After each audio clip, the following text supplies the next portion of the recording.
Hi, it's July 18, 2026, and MaidProvider.ph has updated its public review record. Here's what it shows. Today, we're walking through exactly what's inside this updated record.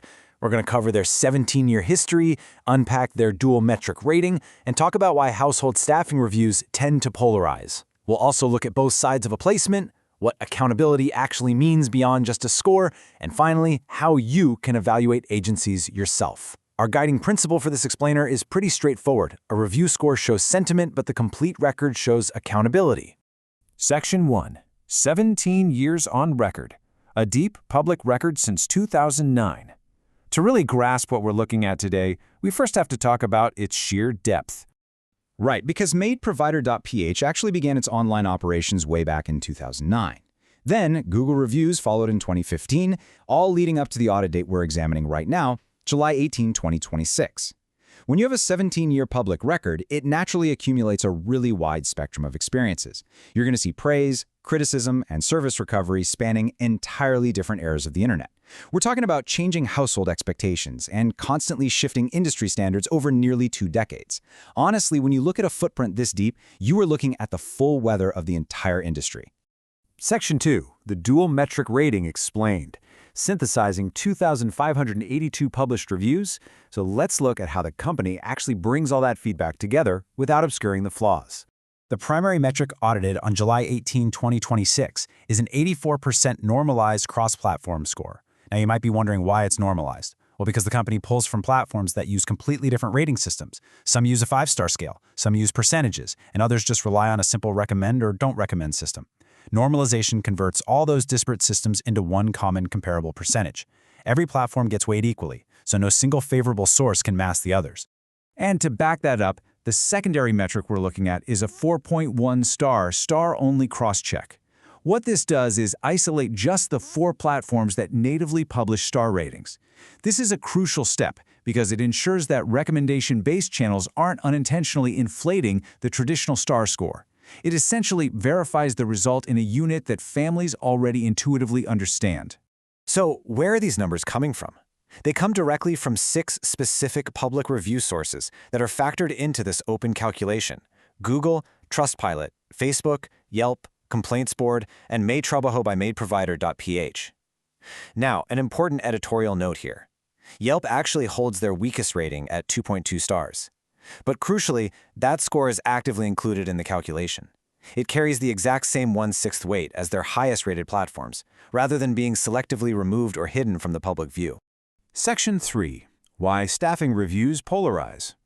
The honest shape of the industry. It's a fact of this industry that household staffing reviews naturally skew into either deeply frustrating or highly grateful experiences. You rarely see a lukewarm, middle-of-the-road review. Yeah, and there are a few core forces driving that polarization. First off, the personal stakes are incredibly high because these placements happen inside private homes, intimately around families.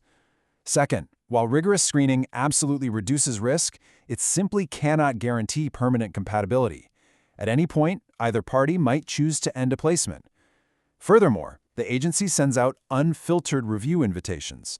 That means they don't just cherry-pick the happy clients to ask for feedback. And, as we mentioned, a 17-year record is naturally going to hold both successes and failures. Negative reviews are just an inevitable reality of arranging placements inside private homes. Section 4. Both sides of a placement, families and household professionals. We really have to emphasize a bilateral framing here. Every single placement involves 2 people who have agency and can make choices, and either side may decide the arrangement just isn't right. Exactly. The families generally review the agency on your standard major public platforms like Google or Yelp. Meanwhile, the household professionals, the kasambahay, which means a household professional in the Philippines, they review the agency through MaidTrovider by MaidProvider.ph. Now, MaidTrovider translates to "there is work" in Filipino. This is the company's dedicated recruitment page where the caregivers, the cooks, and the family drivers can actually post about their own experiences. And this brings us to the Human Plus standard, which weighs both sides of that placement equally. This is such a vital piece of the puzzle. You see, protecting a worker when issues like safety, wages, or fair treatment are involved can sometimes place the agency in direct disagreement with a family. Taking that stance can, and actually does, lead to negative reviews from families. but the agency accepts those specific negative reviews as simply the cost of maintaining their standard. Section 5. Accountability beyond the score. What happens when a placement fails? Because no matter how thorough the process is, some will fail. And the crucial point of this audit is examining what accountability actually looks like when that happens. The agency's accountability loop breaks down into 3 concrete steps. Step 1 is providing a public response to substantive criticism right there directly on the platform where it was posted. Step 2 is publishing monthly transparency reports. These explicitly document material complaints, resolutions, and replacements. And Step 3 is the documentation of systemic improvements. They lay out exactly what happened, the specific actions they took to fix it, and the permanent changes implemented so future families can see how the service adapted. Section 6. How to evaluate agencies. Practical guidance for the public. Based on this whole analysis, we can extract some really objective guidance for anyone out there who is currently evaluating household staffing agencies. Here are the critical steps you should be taking. First, you should absolutely read both the positive and the negative reviews. But more importantly, you need to examine the public management responses. Evaluating how management answers criticism is honestly just as important as reading the reviews themselves. Always check to see if material complaints were actually resolved. Verify their licensing and screening claims directly with the Department of Labor and Employment. And lastly, make sure you look for the voices of both the families and the household professionals. Ultimately, when you are looking at a deep 17-year record, the real question isn't whether an agency has ever made a mistake. It's whether they own it when they do. Which leaves us with this final, clear framework.